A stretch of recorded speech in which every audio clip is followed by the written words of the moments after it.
Mortgage stress is dropping. Let's have a look. Hello everyone, Florian.heise here, and welcome to another episode of HeiseSays. Grab your stein of coffee. I want to have a look at this article today from Mortgage Business discussing, well, less Aussies are struggling with mortgage repayments, at least according to MeatRX. Now, why do we want to talk about this? Because mortgage stress or housing stress is something that a lot of us are concerned with. I'm going to bring up a definition here. This is the definition of housing stress. Typically described as lower income, and this is from the ABS, lower income households that spend more than 30% of their gross income on housing costs. So it's not, mortgage stress is one take of it where you're paying more than 30% of your housing costs just for your mortgage.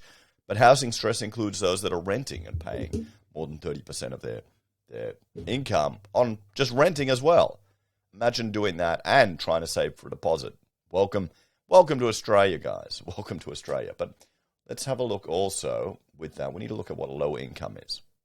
So, because remember, housing stress, the definition here is low income houses. And what's the definition of low income houses? Again, from the ABS. Refers to the 18% of households in the lowest equivalized disposable household income quintile, adjusted to exclude the first and second percentiles. They're statisticians, everyone.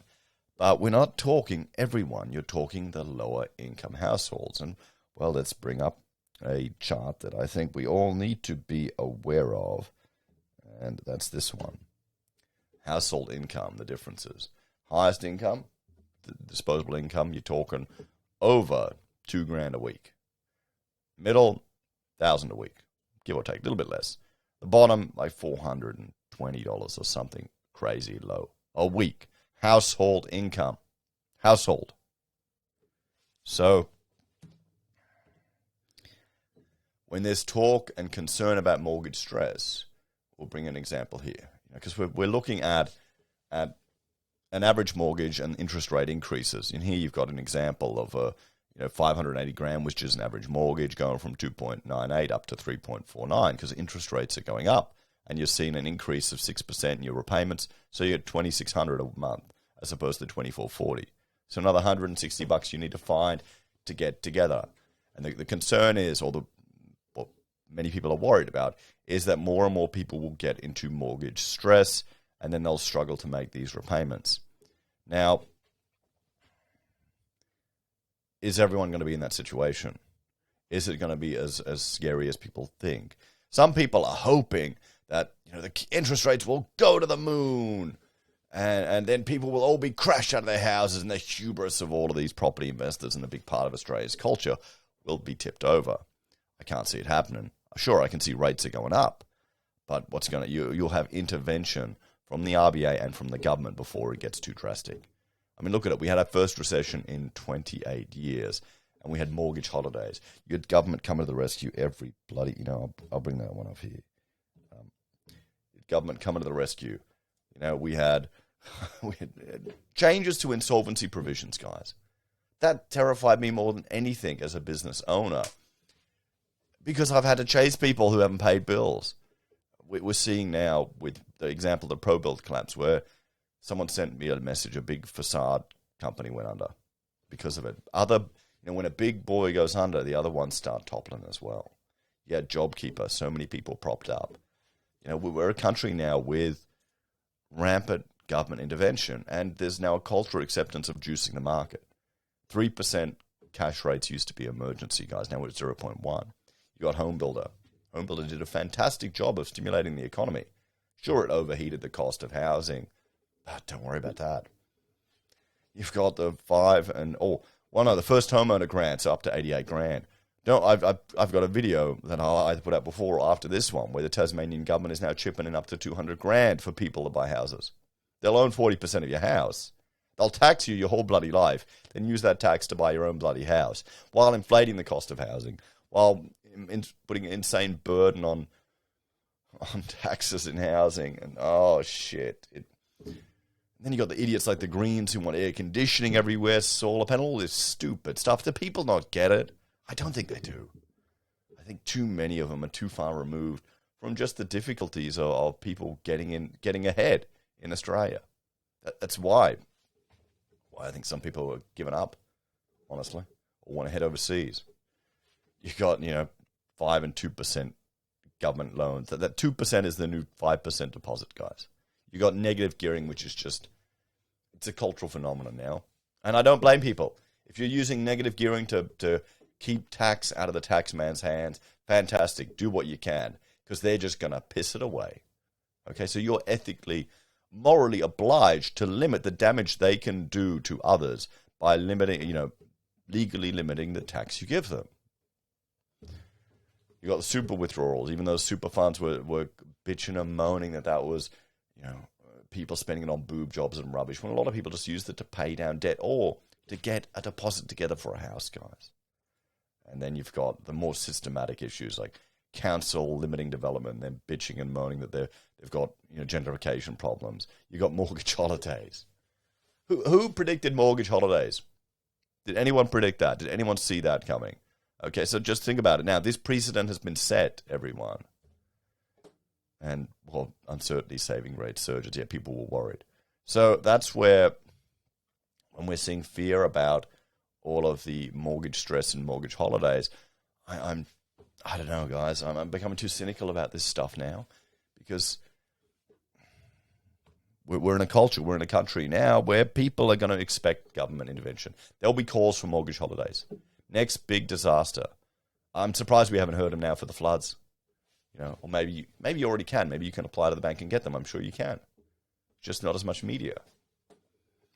So, mortgage stress has dropped across the country over 2021, according to a new report, with rental stress moving the opposite direction. Oh, there you go. So housing stress, as I was saying, incorporates both. Rental stress is getting worse. So it's going to be those that are in the toughest position, those in the lower socioeconomic bracket, or those that are struggling to trying to build up cash reserves to get on the property merry-go-round. And can you blame people? It's a cultural phenomenon here in Australia, guys. Property. I saw another article that I haven't gone through yet, where people are pressured to get into property. Young people feel like they need to get into property. Can you blame them? The government has your back here in Australia, guys. They've got your back. It's not like the States. Not yet, I hope. So new research published by MeBank has suggested that fewer Australians are facing challenges with their mortgage repayments, with the average prevalence of mortgage stress declining over 12 months. The data was included in Me's latest household financial comfort report and is delivered in a survey form of 1,500 Australian households. Now that is a statistically significant number of people. As of December 2021, 35% of respondents surveyed with a mortgage were using at least 30% of their income for household loan repayments, meeting the requirements MeBank has set for mortgage stress. Compared to December 2020, the proportion dropped by 2%. It had also fallen significantly from the 42% of respondents in mortgage stress reported in June 2021, the same month that saw the emergence of the Delta strain in Australia. The drop in mortgage stress signifies a potential return to normalcy for property owners during the continued pandemic. However, by comparison, Australian renters are facing the opposite experience, with significant rental stress increasing.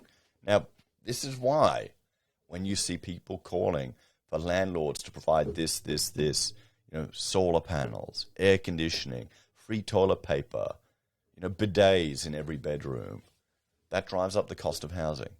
All of the requirements to make things better. People deserve it. No one deserves shit, okay? No one deserves shit. You got to work for it. What happened? What happened to our country? Maybe nothing happened. Maybe this is just what Australians are. According to the non-major banks' findings, as of December 2021, 67% of renters surveyed were in rental stress. Nearly 70%. While 19% were considered to be in extreme rental stress, paying at least 60% of their income on rent. 60% of your income on rent. Shit. got no chance at getting ahead then. You've got to really, really do it tough. Compared to December 2020, 59% of respondents were in rental stress, while 12% were in extreme. So 12 has gone up 7%, a big chunk. The distinction between those paying a mortgage and those paying rent was also mirrored in the respondents' surveys. According to results from June 2020 to December 2021, the proportion of respondents with over $100,000 in savings increased from 15% to 23%. It had hit 22% in the first 6 months. Bank's biannual Household Financial Comfort Index, which reviews and scores Australia's financial comfort out of 10, increased from less than 5.8 to 6.04 from June to December. As of December, those who owned their home outright were paying off a mortgage, scored 6.91 and 5.96, while those renting were marked at 4.78. Comparatively, cohorts ranging with savings from $100 to $100,000 remained relatively consistent, but respondents with less than $100 increased. So 12%. 12% have less than $100 in savings, guys. 12%. $100. How many of you could just drop $100 and not even think about it? How many people don't even think $100 is much anymore? $100 is a tank of petrol now.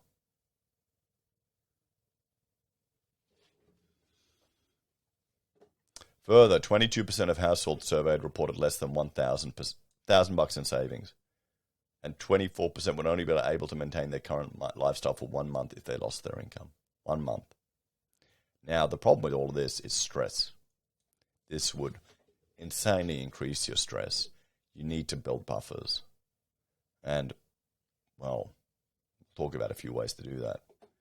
Me consulting economist Jeff Orton said the results suggested that most households have maintained record financial comfort in the wake of COVID-19 government assistance. However, Mr. Orton added that while financial comfort of the average Australian may appear to look better than ever, it's fragile and has begun to fall for many households, especially those with low comfort. The rising cost of necessities such as rent, food, and fuel, combined with fixed or stalling income gains and the long-term impacts of COVID-19, is causing financial worry among many households, he said. Let's have a talk about this one.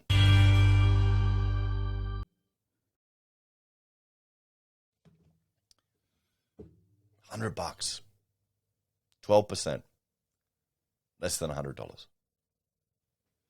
22% less than $1,000.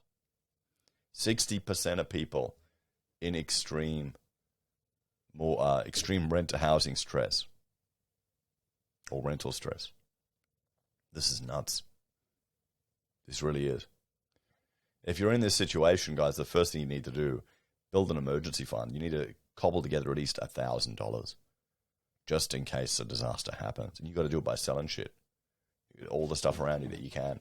You've got to cut your costs down to the bone. You've got to work more and earn more money. You've got to get a second job. Another way to generate income. It's all on you. That's what it is.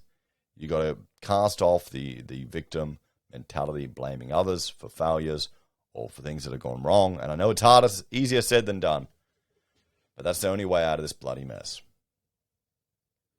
What do you reckon?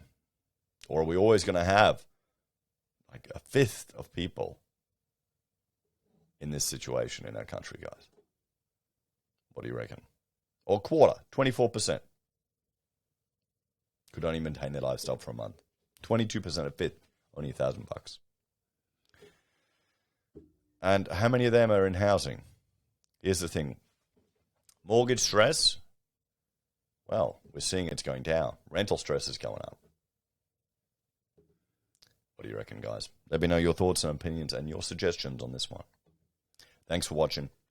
If you enjoy the content, there's a few ways you can help out. You can like, comment, and subscribe. All the YouTube stuff, the algorithm loves it. You can sign up for SelfWealth or Stake, or use our affiliate links at Amazon, eBay, Independent Reserve, or AussieBroadband. You can also support us via YouTube or Patreon. Take care, guys. Have a great day. And I will point you towards this video about a worker sacked for texting. Like 50, 80 texts a day. It's just stupid shit. I mean, come on. I don't know. I'm turning into a boomer. I don't get this stuff. I don't even like texting. Take care, guys. I'll see you later.